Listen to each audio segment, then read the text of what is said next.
Hey, what's up, guys? Mark Conley here from Daily Soccer Skills, and today we are working on a juggling progression. Now, I know you guys have heard me, kind of bag on juggling before for, the guys that can juggle like 1,000 with like just their right foot or something like that. What I'm going to show you is a progression that's going to like give you game-like touches.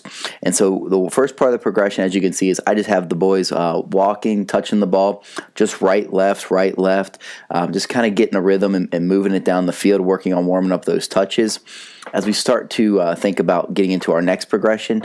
And so now what we're going to do is we're going to start actually running with the ball while we're juggling. And so this is light touch, and just really just trying to keep that ball out in front of you. And this is important. This will work on your little, like when you go to dink it by a defender or make a little move around a defender and kind of juggle it to yourself out of the air.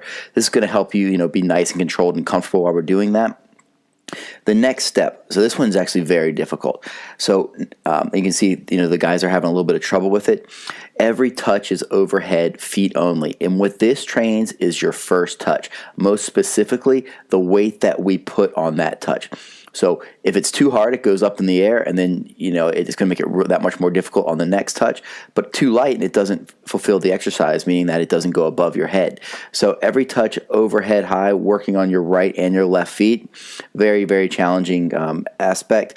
The next part, now we move into our foot, thigh, head routine. So the boys are running with the ball. They have to touch it with their foot, then their thigh, then their head, foot, thigh, head, all the way down the field.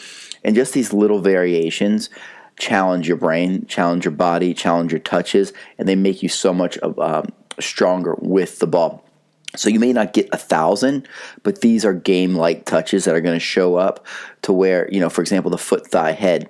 You might have an example where there's a bouncing ball. You can run through it, take a touch with your foot, touch it with your thigh up to your head, and then head it in front of you, get by the defender, and then put it on the ground and start playing. That's just one example, guys. Get out there and train, enjoy this training, and you can do this right in your own backyard.